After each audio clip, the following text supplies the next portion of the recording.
Well, good morning, everybody. Thanks for joining the 10:45 session. My name's Graham Newbury. I'm the Trust Business Manager here at Cornerstone. Welcome. I'm here today to introduce Carl Sheen to you. Carl is the lead trainer with an organisation called Inventory Limited. He's been with the business for over 2 years now, training customers on all aspects of software. And prior to joining them, Carl worked as a secondary school computer science teacher. He's going to talk to us today about schools beginning to reopen to a larger student body, the workforce, the external visitors, contractors, and the many considerations that need to be made on how to safely manage the entrances and exits to the site. If you have any questions, please feel free to post them as we go. I know Carl is going to endeavour to keep an eye on those and answer as he goes. If the question would interrupt the flow, then maybe we'll come back to them at the end, but please feel free to post your questions as we go. So without further ado, welcome to the participants, welcome to Carl, and I'll hand over to him now. Thank you, Carl. Thank you very much. I'd say I'm working with Inventory, and for those of you that aren't aware of Inventory, we are a company that you've probably seen out and about. If you go into the receptions of different schools and you're required to sign in when you go in, that's where we sit, and we're managing the staff coming into the buildings, the visitors coming into the buildings, and certain categories of pupils as well. So that's where we're coming at the problem from. So let's get into it, because loads to talk about today. So as we're all aware, COVID-19 has caused absolute chaos for all of us. We've all had to completely or partially shut down what we've been doing for months on end, and this has caused no end of disruption for you. But the good news is you have now begun to be able to reopen. You're accepting more and more pupils, and all schools will be reopening over the coming weeks and months to different degrees. I know there's a lot of complexity about how that's going to be done. But this is the interesting quote that I pulled out here, that it isn't a short-term crisis. COVID-19 is going to circulate for a long time. There's going to be periodic epidemics, there's going to be periodic issues, and we've already seen that in Leicester, where they've had to go back into lockdown measures. So these measures that we're putting in place are going to be around for a while. So at Inventory, what we've done, we have produced a white paper to give advice for all organisations around the management of people on their site and the entry and exit from your sites. We've also identified a few ways that Inventory can help solve these issues as well. So what I'm going to try and do in today's talk is address some of those issues and how they can be solved. So we looked at 4 key issues. From doing all our research, there were 4 key issues we looked that we could help with. There's the entry of staff to the site. So there's a lot of considerations around staff entry. There's limiting contact between different people. Assisting with contact tracing. So contact tracing is going to be a massive part going forwards of the COVID strategy. And limiting the numbers of people in reception areas as well. Okay.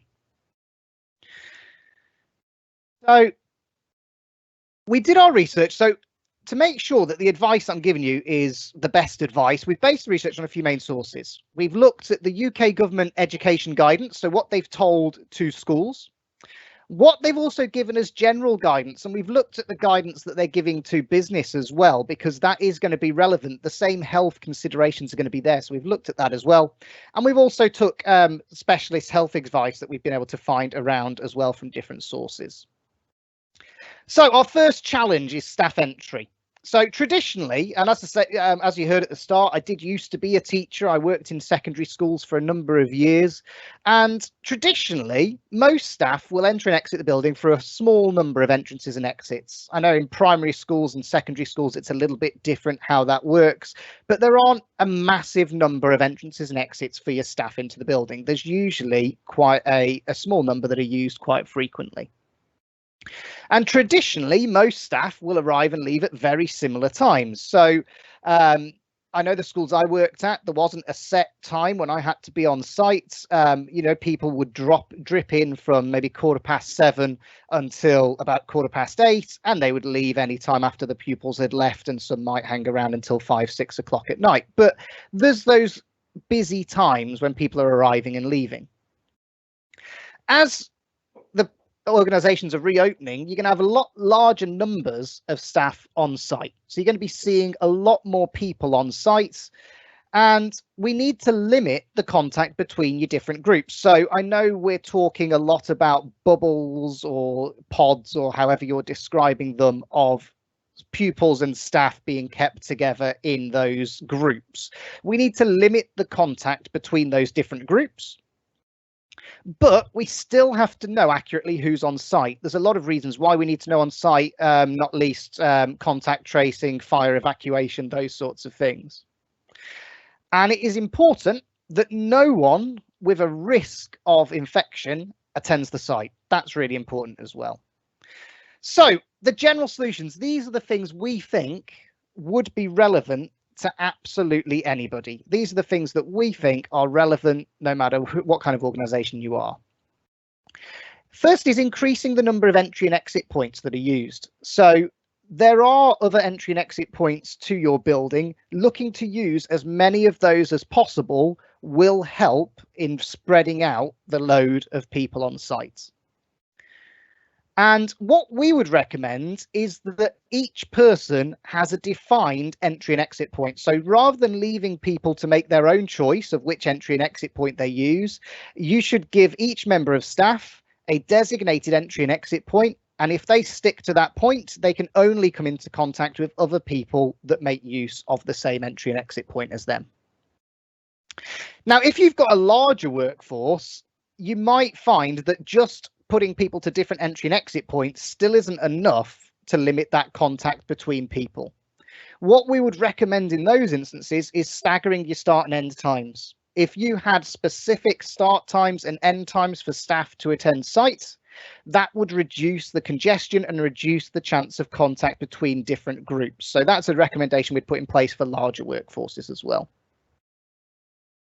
We recommend very strongly that staff should register every time they enter or leave the site. You should always know who's on site at any time. That's really critical, we feel.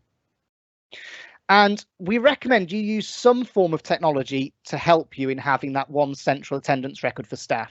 When you have multiple entrances to your site, keeping track of who's on site becomes really difficult. If you're relying on paper staff registers and you've got maybe 10 entrance points, having a central record of knowing who's on site is really, really difficult. So we do encourage you to look at some form of technology to help you to have a central attendance record for your staff.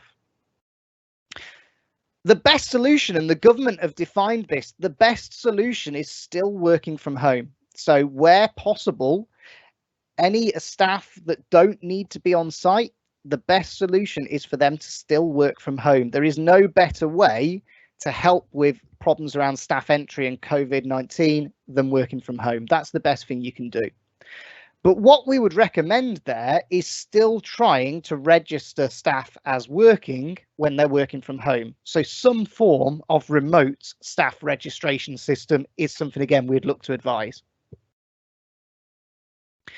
And finally, we recommend that staff are being checked if they believe they've been in contact or if they believe they've got symptoms of COVID-19. So some form of check to know whether any staff feel they're at risk of infection. That's something that you should be looking to push forward with as well.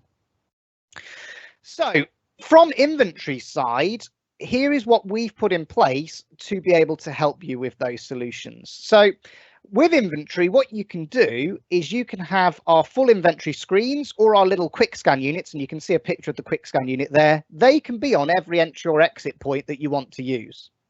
Now, that's not going to be practical for everybody because that gets, quite costly having all those points. So we also have a mobile app, and all staff could use the mobile app to sign in to your school. So if your entry or exit point doesn't have a sign-in unit, a sign-in screen, you can log onto the app, tap the button to sign in, and we can even set that app to only work inside the geographic location of your school as well. So you can make sure they are on site when that's done. Now, the inventory system automatically tracks multiple entry and exit points and your app sign-ins, and we put that into a central record. So anybody with access to the data in your inventory system would be able to see who's on site from each entry point and even know the entry points and exit points that they use when they entered the building. So you can keep a track of all of those entrances and exits from a central location. We cover the registration of staff on site, and we record the times that they enter and exit the building. And you'll see later on, when we get through to some of the other issues, why knowing those entry and exit times could be really, really important for you. If you're working from home, you can use our app. Also has a feature for remote workers. So we have a way for people who are working remotely to sign in. And the benefit of using that is it clocks them as signing in, it registers the times that they're working, but it excludes them from any fire evacuations that you may do. So even though you've got them as signed in, they're excluded from any fire evacuations that you might do. And the final thing is something new that we've put in, and that is health declarations. So what we can do with health declarations is inventory can automatically email out a staff declaration email, a health declaration email to all staff, and staff can either click a button in that email to confirm that as of right now they are free from symptoms and they don't believe they've been in contact with anybody. They can also do that when they enter your site. So when they come to sign in on the main screen, they can do their health declaration on that screen as well. And what we do with our system is we bar entry to the sign-in system, so we don't allow anyone to sign in who has failed that health declaration. So if you failed your health declaration, you've declined it, you will not be allowed to sign in on site, but we would allow you to sign in remotely. So we've got that system in place, and that kind of ban of signing in would remain in place until you have accepted a health declaration. So once you accept a health declaration and say, no, as of now, I am now free from restrictions, we would then allow you to sign onto site as well. Okay. So any questions you've got about any of these points, feel free to drop them in and I'll pick those questions up. But in the absence of any questions at this point, I'm going to jump on to our second challenge, and that is around limiting contacts. So this is, the research has borne out that the amount of infection left on a surface decreases significantly after 24 hours and dramatically more so by 48 hours. So any infected surfaces, you're talking that sort of time scale for infections to have significantly decreased. So as such, contact with any of the items that people are using may harbour infection. It's a potential risk. So what the Department for Education have advised is reducing the number of items that are touched and making sure any items that are touched regularly are easy to wipe clean. So things like door handles could be an issue, but keypads are a real issue. So if you've got a keypad door entry system, that's very difficult to clean. So they're specifically identified by the DFE as items that could be replaced to reduce the number of items that people come into contact with. Now, that can be really difficult to do for your pupils and visitors. It's quite simple to put methods in place for staff. Pupils and visitors gets a lot more complex. So the general solutions, again, what we recommend that you can do. So we recommend that using door entry systems like Paxton is a good idea. So if you can get an automated door locking system, an automated door entry system like Paxton, a lot of schools already have these in place. That is really good practice. It means you're not necessarily having to physically access the touch the doors, the door locks. That's going to be much better. However, if your door locking, so your door access system has a keypad, that's a real difficult cleaning challenge for you with the intricate nature of that. It isn't a flat panel. It isn't easy to clean. That's something that you need to consider. So we would always recommend a contactless solution such as cards or fobs. So loads of these systems have a contactless card or fob that you wave in front of a reader and that will sign them in. So you most likely, if you've got a system like that, will have given all of your staff cards and fobs so they can sign in and out of the system. But your visitors that come to site won't have a card or fob, and it's unlikely that your pupils will have access to those sorts of door access systems as well. So that becomes another challenge. Now, what some pupil sign-in systems can do is some pupil sign-in systems can link to your access doors. So if a pupil signs in, if they turn up late and they sign in, that can automatically open your controlled doors. So that's something to look into. Do the systems you currently use allow you to do that? That could be a good option for you. And ideally, your visitors to site would be able to open access doors remotely. It's not easy to do. It's not always easy to do that securely. So the most likely solution is when a visitor arrives on site, you would need a member of staff to open the door for them using their contactless solution. Okay. Another thing to think about there is your pupils and staff can usually be got on site without needing to take any information off them. There's very little information you need from your pupil and staff to get them on site. But if you're getting visitors on site, usually you need to ask quite a lot of information about them and quite a lot of questions about them. What we would recommend is if you can pre-book your visitors, you can get all of that required information before arrival. Okay. So getting that information before arrival means you're not going to have to take it when they arrive. And that's, again, going to mean less contact for you.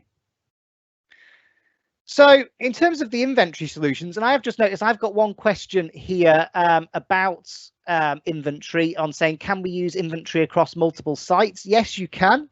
We have a number of solutions of linking inventory systems between multiple sites and how to track the movement of people between multiple sites. That's definitely something that you can do. Feel free to ask us about that, and I can cover that after the session if you want to know more about how that works. So the inventory solutions to limiting contact. Using inventory, you can get your staff to sign in and out using cards and fobs. So whatever cards and fobs you have for your door access system can be used with inventory. And we can also take normal, plain, inactive cards and attach a barcode to those cards so you could sign in with your inventory system remotely as well. Not remotely, contactlessly. Your staff, again, could sign in and out using the Inventory Anywhere app. And that, again, would be completely contactlessly, so you can do that contactless sign-in of staff very, very easily. A lot of different methods to help you do that. Inventory has a built-in system for pre-booking visitors. And the way that works is you can either enter all their information yourself, or you can send an email to them saying you've been booked to come to site at 1 p.m. Can you enter your vehicle registration and the company that you're from? That information will then be sent back down and they've got that inventory invitation. What they can do on site, they can then scan themselves in using a barcode or a QR code. So we're just moving over to QR codes for our invitations. So when that visitor comes on site, they scan the code in the email they received, and that will again minimize their contact with the system. They may still have to confirm certain bits of information depending what information you've chosen to take off them, but it will minimize their contact. What we have with inventory now is we can integrate inventory in with your door access system. So there are certain door access systems that will integrate with inventory. And what that means is if you scan your card or fob once, it will perform two actions. It will sign you in or out of the system, and at the same time, it will open that door access controlled door. So you can perform both your building sign-in and your building entry with one contactless scan of the card, and that's going to be great for minimizing your contact with surfaces. That door access integration can be set to function for pupils. So if you have pupils signing in onto site, we can set the system up so that when a pupil signs in late, it automatically opens the door on that completed sign-in. And same if you had a pupil sign out, that could open the external door so that pupils could leave site. And we've got a really interesting solution for visitors. We have something called door access invitations. And what that means is you can send a time-limited and location-limited invitation to your visitors that has a link. So in the email you send them, there's a link in that email. And if your visitor clicks that link, it can open a door to let them on site.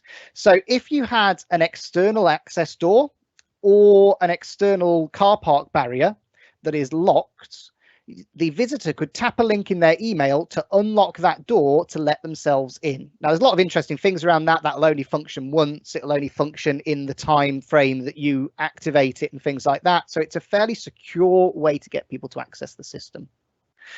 So I've seen another question come through on what has GDPR meant re-keeping visitor data. The key thing around GDPR and keeping visitor data is the point of keeping data for no longer than is necessary. So as a school, you should say how long you require that information for, and also taking no more information than is required.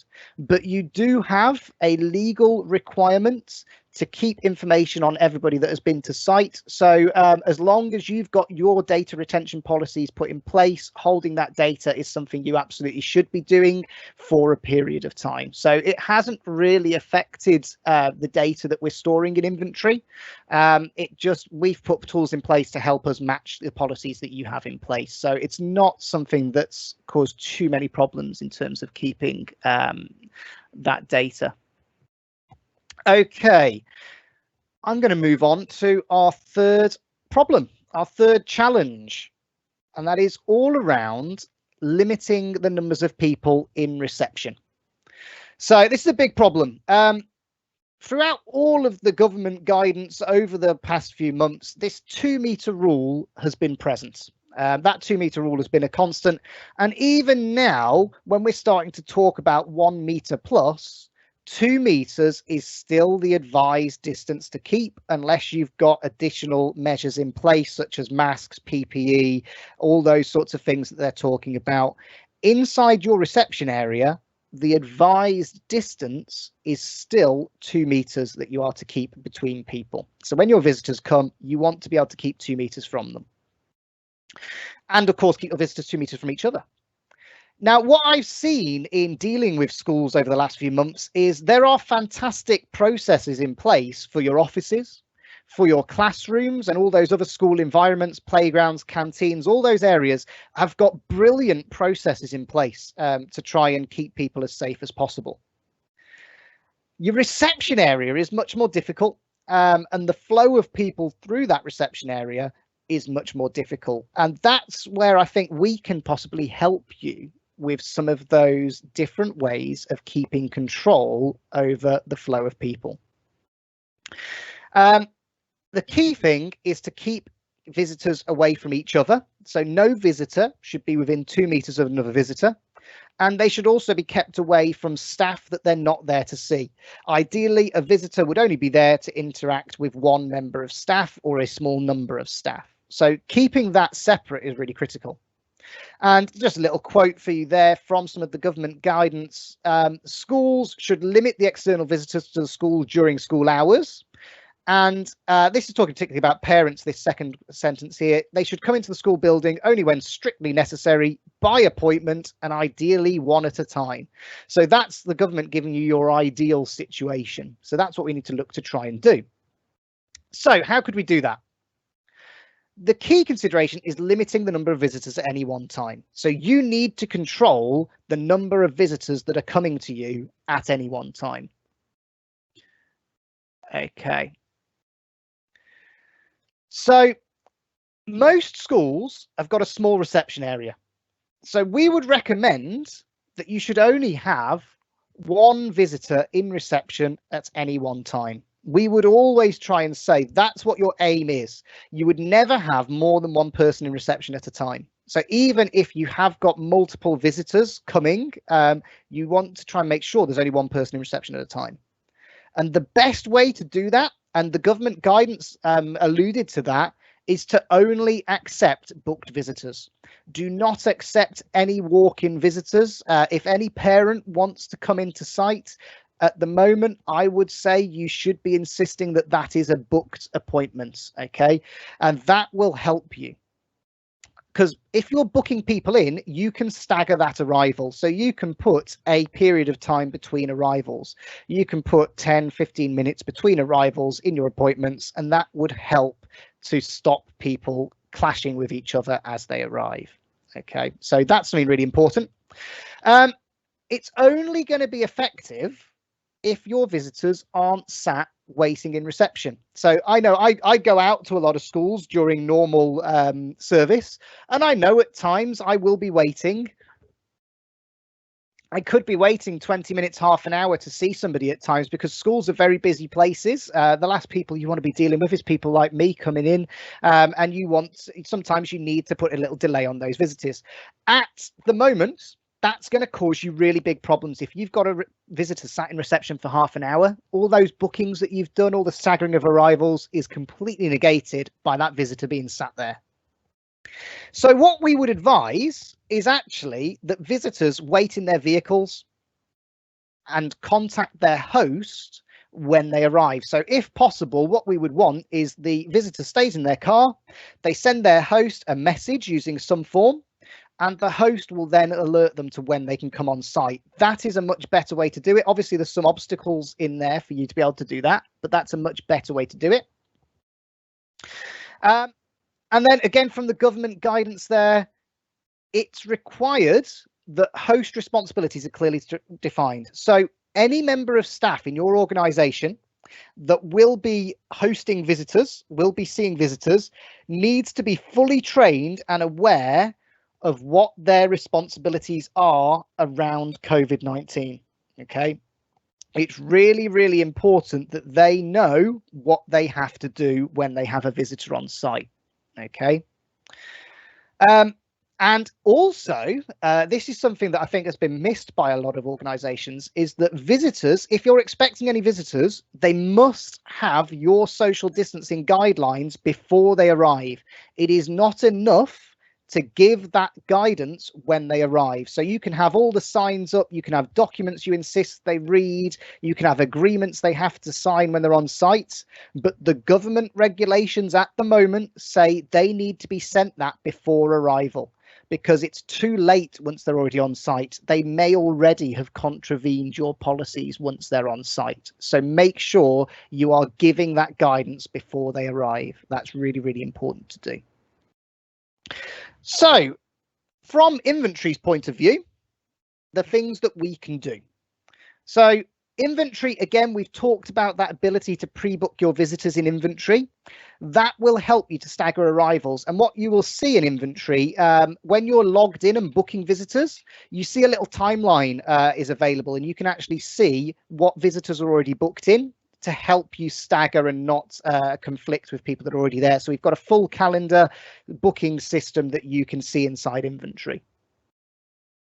I have seen the question that's already put. I'm going to leave that question to the end, so I've not ignored your question. I have seen it there. I'm just going to leave that one till a little bit later on. So I've got the time on the dashboard. Inventory sends those visitor invitation emails out. So we're going to send those invitations to your visitors so they know when they're expected on site and they're not going to be confused about their appointments. What we can also do, and this is quite a new thing that we've put into inventory, is we can send documents to your visitors before arrival. So alongside their invitation email, you can attach documents to that.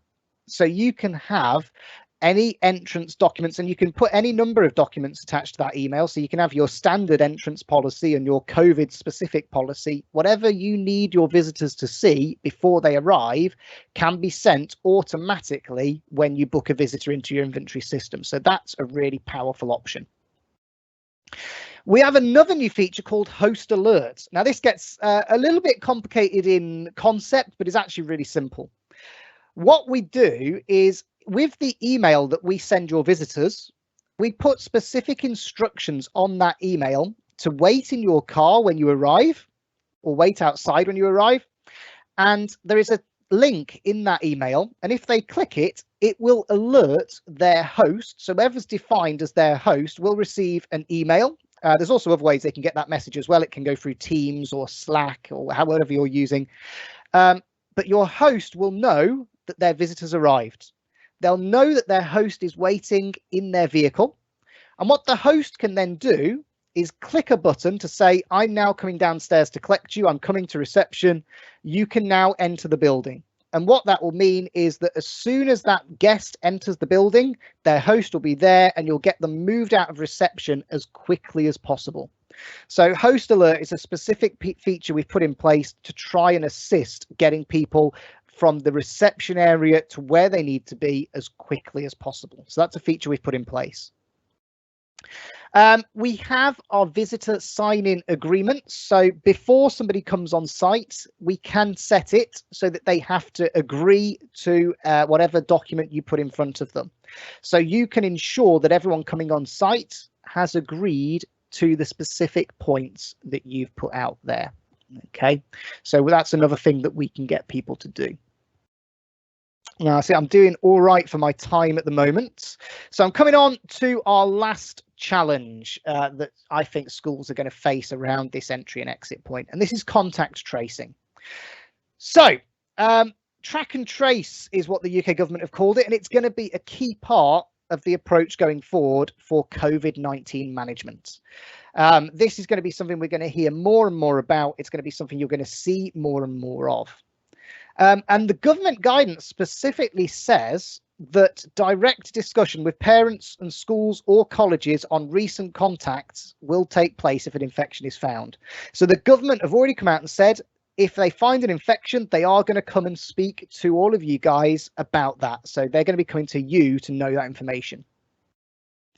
You're going to need to provide details of any close contacts that people have had.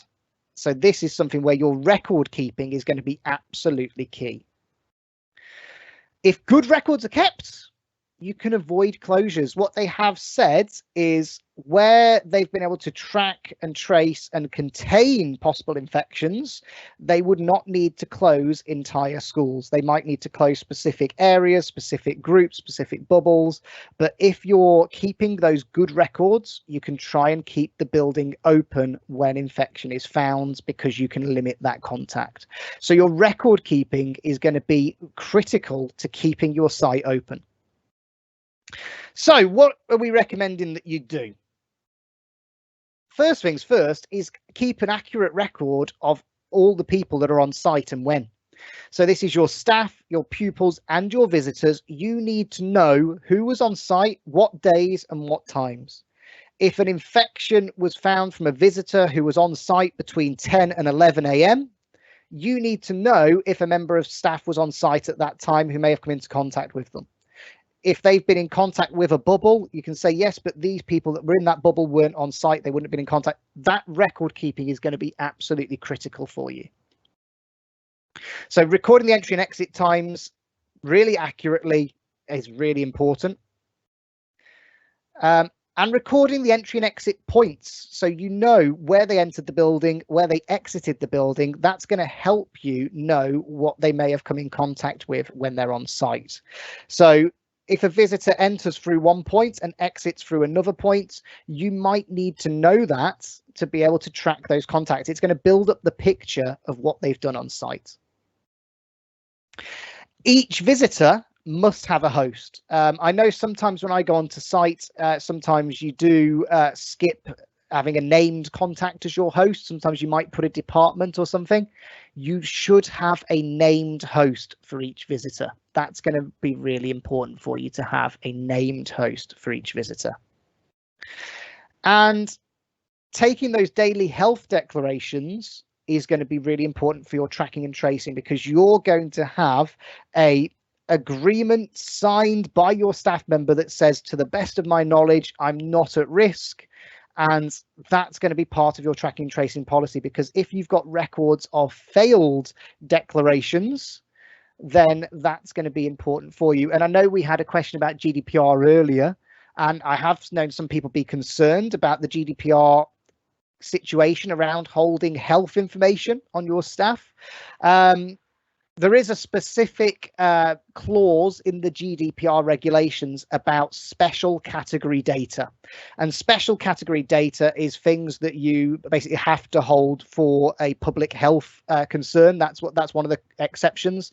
So we're falling under an exception there because the government are requiring us to take this health information. So just if you've got any concerns around taking that health information, you are required to do it at the moment. So Within inventory, we automatically record the entry and exit times of your staff, visitors, pupils, contractors. We do that as long as they're signing in and out of the system. We record all that for you. We record the entry and exit point of all of that for you. That's done as standard. We've spoken about those health declarations.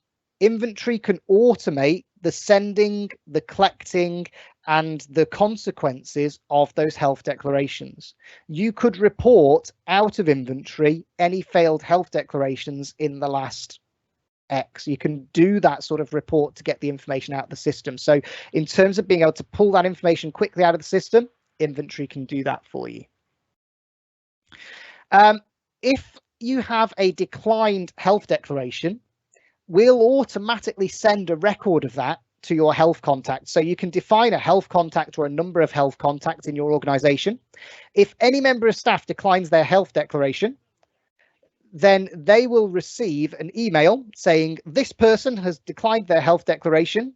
And what we will also attach to that email is a list of any visitors that have been in contact with that member of staff. So you'll instantly get an email with a list saying these are the visitors that this person has had within the previous few days. So you'll have that contact information. So your track and trace is almost being automatically done for you in the instance that somebody at your school is identified with symptoms if it's a member of staff.